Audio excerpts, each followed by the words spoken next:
agafa mu Democratic Republic of Congo aba M23 birabika ng'ebibasobedde era nga mu kaseera kano bye bakola byonna birabika ng'ebyokwekaza kakati munnange bano aba M23 balabiddwako nga bava mu nfo ezimu era nga okuva mu nfo zino ze baali bawamba mu Eastern Democratic Republic of Congo bano bakinnyonnyolanga ekikolwa ekitaliiko kukaka kye bakoze deliberately era nga bagamba nti kino bwe batyo bwe bateekeddwa okubeera nga bakikola nga bagezaako kubeera nga bakyusa amagye gaabwe gajja eno bagazze eri kati kino mu kutunuulira engeri kikikolwamu oba n'ebigenda mu maaso okuva Trump bwe yafunza Rwanda ne bateeka omukono ku ndagaano nga ne Rwanda erina okujja amagye gaayo e Congo ekintu kye yatandiseeko edda kakati bano nga balekeddwawo mu bbanga jjukira nti already babateekako dda sanctions ate nga ne sanctions eziteekeddwa ku bajjeno ba Rwanda nga ziva ku kubeera nti no bawagira abayekera ba M23 kirabika kibalese mu bbanga nnyo newankubadde bo nga bali mu kwekaza mu ngeri eyakubeera nti nedda tewali kigenda mu maaso buli kimu kiri okay kaakati bano bagamba nti kuno si kwamuka bitundu ebyo nti babiviiriddemu ddala wabula nti nno eno deliberate and strategic rotation of forces kakati munnange bino byonna bizenga surprise nga balaba abayekera ba M23 bwe batyo batandise okugumbulukuka nga bava mu bitundu ebimu mu North ne South Kivu provinces nga abantu beebuuza kiki ekigenda mu maaso kakati mu makati g'olwokubiri ekiraawo n'olwokusatu ku makya bwe tutyo nga tulaba abasirikale nga bava mu positions mu bitundu Kisumbiro, Kipese, Katondi,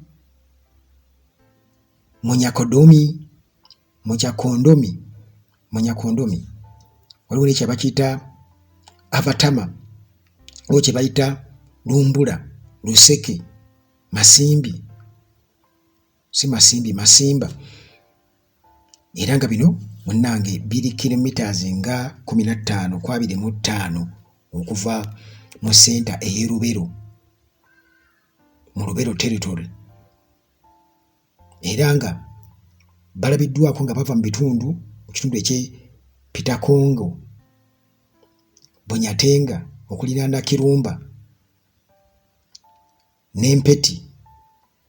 mu Walikale territory eyo yonna ne baamukayo ne bavaayo kakati nga bamaze okubeera nga bavaayo balinnya obumotoka bwabwe bagenda nga bw'olaba wano Uganda obw'abasirikale obw'abajaasi aba UPDF kwe batera okubeera nga batuula Bulandi Cruise obwo obwa pick-up kati munnange bamaze okubeera nga baba mu nfo ezo kati nga tulaba amagye aga Democratic Republic of Congo obukosa n'abo ababalwanirako aba Wazalendo Coalition Forces abegattira mu Wazalendo bwe batyo munnange ng'ate bateekenga control ey'ebitundu bano aba M23 bye bavuddemu kati olwo abatuuze ne batandika okubeera nga beewuunya era nga bagamba nsonga ki eri emabega wa kino kakati statement yafulumiziddwa ku lunaku lwa Sunday M23 spokesperson M23/AFC spokesperson Lawrence Kanyuka yagambye nti abasirikale okuva eyo kitundu munnange ku military operations zaabwe tewaliiwo buzibu kitundu ku military operations zaabwe era nga nga atugamba nti AFC M23 kino bakikoze mu mutima mulungi nnyo era nga balaga nti bali committed nnyo ku kubeera nga bateeka ekitiibwa mu ndagaano nti bakikulira mu framework ey'endagaano eya Doha peace process gye baalimu. Bano bajja kwekwasanya endagaano naye ng'ekituufu kyo kiri nti endagaano enkulu yeeri Washington Accords. Kakati munnange bano bongera otukakasa nti AFC stroke M23 nti bakyali munnange basaale nnyo, bali committed nnyo okubeera nga badefendinga n'okuprotectinga ba civilian abantu aba bulijjo era nti beetegefu nnyo okubeera nga baŋŋanga abo bonna ababeera babaŋŋanga oba batuusa obulabe ku bantu. Kiraba kwegamba bagezaako nnyo okwefuula relevant. Kyo bannansi ba Congo bawanika dde ebipande nga bagamba Museveni, Kagame nga balaga buli kimu. Kati era wano ne Bahati Erasto ono nga ye governor owa North Kivu aba M23 gwe bateekayo, Bahati Musanga naye nga annyonnyola kagamba situation eno military rotation eya aba M23 era nga mu kugeza kubaka byalekedde abantu mbu tetwagala nnyo mwegeno walinge ensonga eno mulekeraawo okubeera nga mugoberera eŋŋambo ezitambula ku social media kuba zireetawo panic.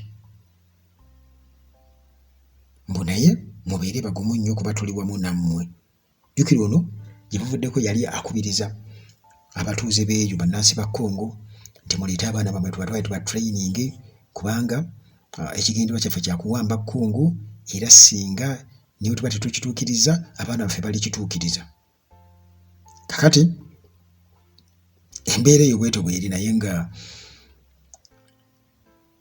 okusinziira ku Bertrand Bisimwa ne Emmanuel Sultan Makenga bano nga bebatandikirawo ddala mu bukulembeze obwa M23 2022 okuva lwe baasitula buto okubeera nga baagala okubeera nga bawamba ekitundu ekyo ekya North ne South Kivu. Bano bazze nga bagamba nti gavumenti ya Congo yesinga okuviolating endagaano eza ceasefire, naye ate nga ne gavumenti ya Congo egamba nti Rwanda nga tennaba kulekera okuwagira bayeekera bano, kitegeeza tewaliiwo kiyinza kubeera nga kituukibwako newankubadde bo babadde nga bajja bakyegaana era nga bo bagamba nti bo ekibaleetera okubeera nga balwana nsonga za corruption, nsonga za kusosolebwa, nsonga za kuttibwa, nti babeera awo ne bakwatibwa ne battibwa nga babalanga embeera kwegamba mu mbeera engeri y'obusosoze. Kakati bino byonna babivunaana gavumenti ya Democratic Republic of Congo era mu ntandikwa ya 2025 gurupu eno yatandika okubeera nga ate eronkinga offensive rapid offensive